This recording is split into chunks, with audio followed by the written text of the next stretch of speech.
Okay, so the other thing, the other feature that we can put NLTK to work towards is information extraction. And how does that work?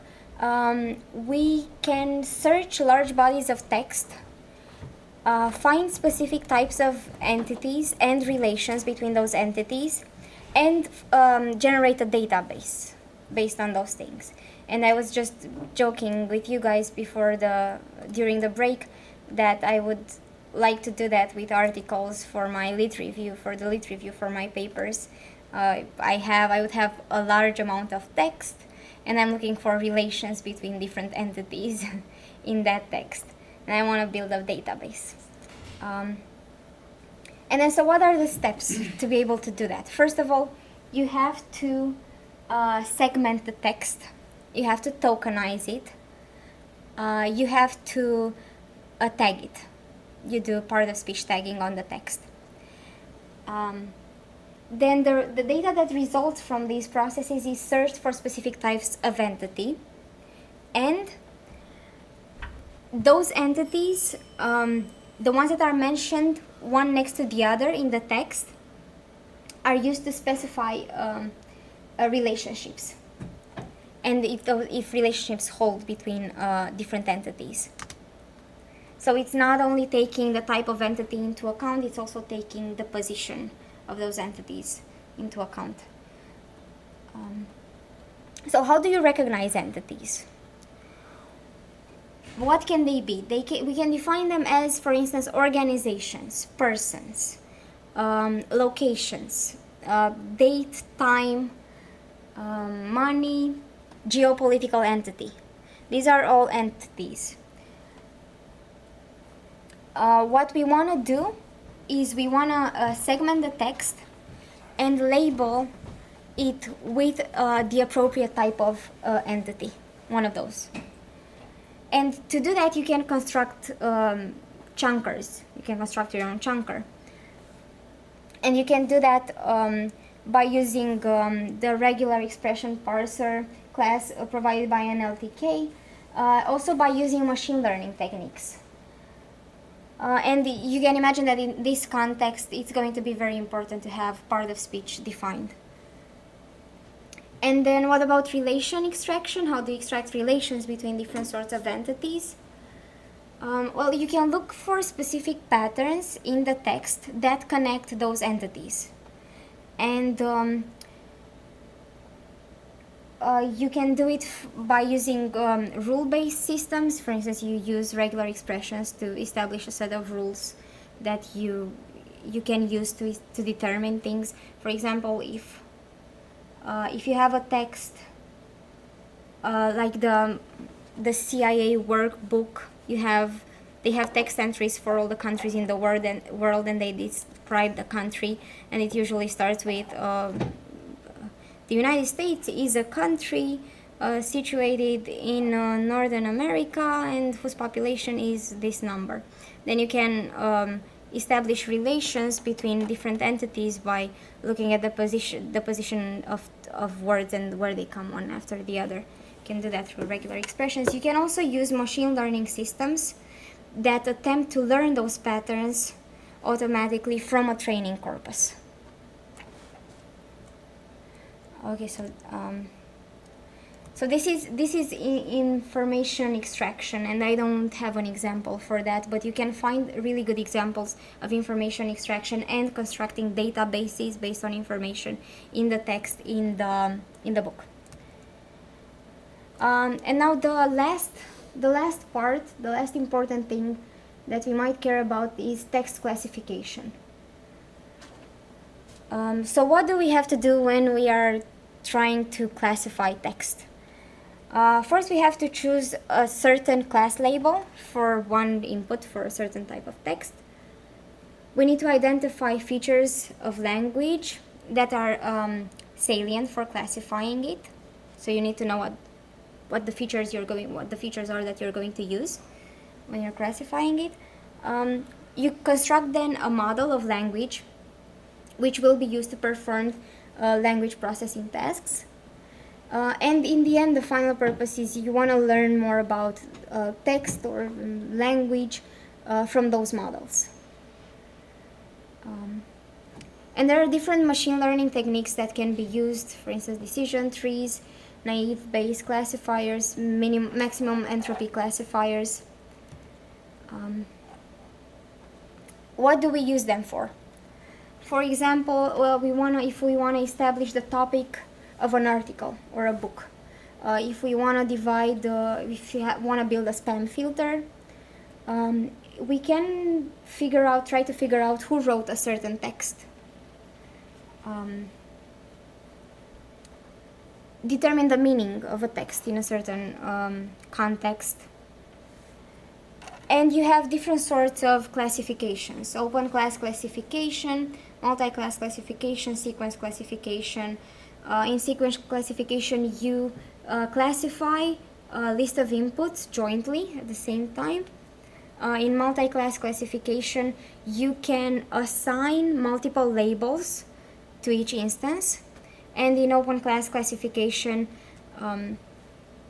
the set of labels is not defined in advance. Okay, so how does the system work? Well, you start with an input. And the input is your text. You have your training data. You build your feature extractor. You get to decide what those features that are relevant are. You extract the features, and you build a machine learning algorithm. You feed it to the machine learning algorithm. And then what you want to end up doing is use the machine learning algorithm on the rest of your text, on your test set. And again, you're going to have a feature extraction. You'll end up with some features. Then you run your model, and then it's going to generate labels on data that has not been seen before. This is new data. And let's look at an example. We want to be able to identify gender based on names. And we have a long list of names already defined in one of the corpora. We have names for women and men. And you want to be able to build a classifier that, based on the last letter of a name, divides the names into the two classes, assigns classes. So how would we do that? First of all, we need to create a dictionary that maps the features to their values. So in this case, the feature that we are interested in is the last letter of a name, because we know that some names, for instance, female names, lots of times end in vowels, A, I. While we might believe that male names end in other types of letters. And so we define the dictionary that maps these features onto their values. Then we need to get the data. We are importing the names. We also shuffle them. We mix them up. We want to make sure that when we divide them into the training set versus the working set, you don't have anything to do with like the alphabetical order or things like that. So you shuffle them. You divide the list of features into training set and then test set. And what I'm using here, I'm using apply, which is a really cool function, because if you don't, then it's going to, if you're using a large amount of text, then it's going to take up a lot of memory space. It's going to slow things down. If you use apply, then it's not going to stay in the memory permanently. And then use the training set to train a naive Bayes classifier that is defined in NLTK. So that thing, you're training based on the feature that you already defined there. and you're using this to train your classifier. And now let's test it on some data that has not been seen before, some names that are not in your text. And if you have Neo and Trinity, and I think these are names from the Matrix, then you can see that it correctly classifies the first one as male and the second one as female. And in general, you can compare your training set with your test set. You can look at the results for your test set, and you can look at the accuracy that your classifier has on the text set. And it's pretty high, 70.74. So it was capable to categorize correctly 74% of the names. It's not extremely high, but it's not extremely low either. And now let's see what are some of the features. Remember, the feature here was the last letter in the name. What are some of the features that are most informative?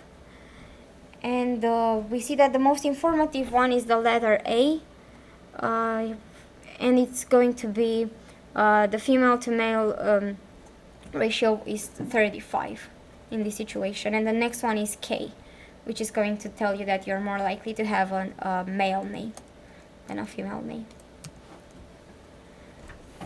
Okay, another example of classification is document classification. We can use corpora where documents have already been labeled into categories. And we can build classifiers that automatically tag new documents with those appropriate category values. And what we are going to use is the movie review corpus, which categorizes reviews as positive or negative. And so we get our documents from that corpus. Again, what are the steps that we need to go through? We define a feature extractor for documents. We need to determine what features we are going to use. And the feature is going to be each of the most frequent 2,000 words in the corpus. So we only take the most frequent 2,000 words, but we only take the ones that are not frequent words, as in prepositions, the, a, and things like that, because those are not informative. We only look at the ones, the most common words, when we are taking those out.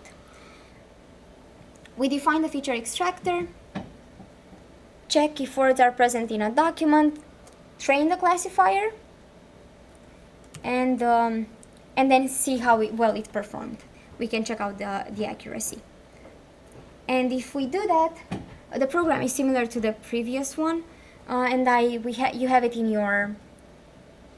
your code file. You can try to run it to see how it does. It's gonna spill out some lists of lots of words at some point.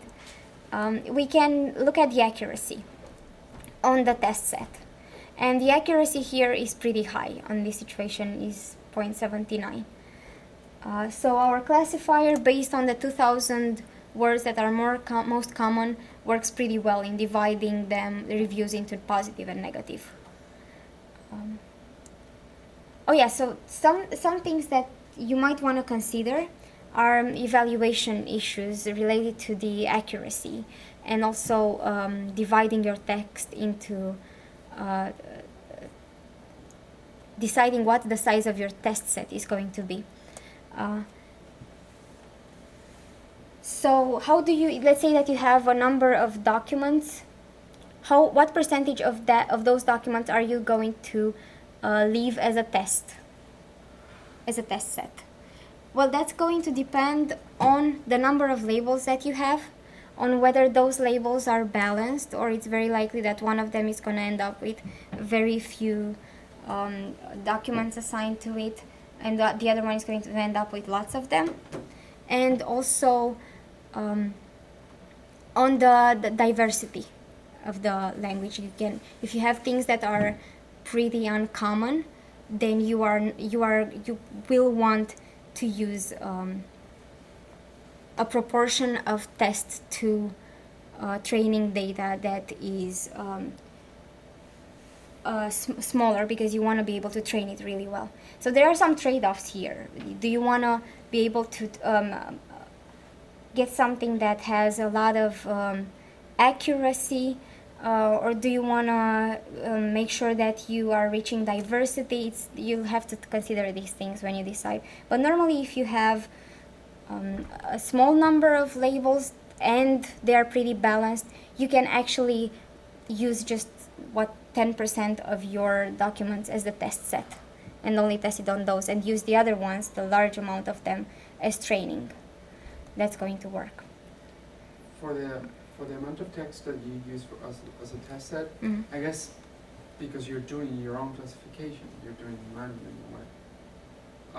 it has to be like part of it. I mean, it has to be text that is easier to classify, right? So that's your preference. Text that is easy to. Well, maybe. So for the test set, isn't it the case that you have to have? So you in this case, in the case of the MOOC reviews, in the test set, in the training set, you have to have a bunch reviews that you have already classified as positive and negative, and then you have to find features of these two, and then you can use with later on to predict whether the reviews are negative or positive, right? Yeah, so another thing that you can do is divide it into lots of sets and then use each of them in turn as the test set. So you have multiple smaller test sets, and then you use each of them in turn as test sets, and then what you end up is a composite measure of how well you performed, of the accuracy over all of those things. You can also do that. That's another way of doing it. If you look at the most informative features in the document classification case, in our case with the reviews, you'll see that the words that are most informative are outstanding, Mulan, okay, wonderfully, Seagull, and Damon. And if you run the code, you'll see that these words are going to change a bit. Why? The words that are considered to be the most informative. Well, yeah, because you're gonna have a different assignment of, if you shuffle them and then you do it again, then you're gonna have a different assignment of training versus test. So you might end up with something different. And if one day Steven Seagal starts making good movies, then it's yeah.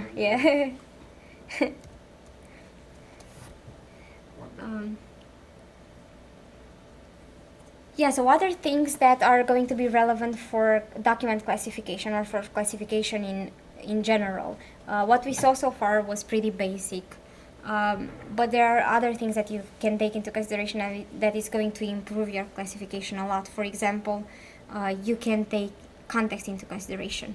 You can have context-dependent feature extractors. You give it the entire sentence, and you can expect to be able to improve your classification by using the context of the words in the sentence.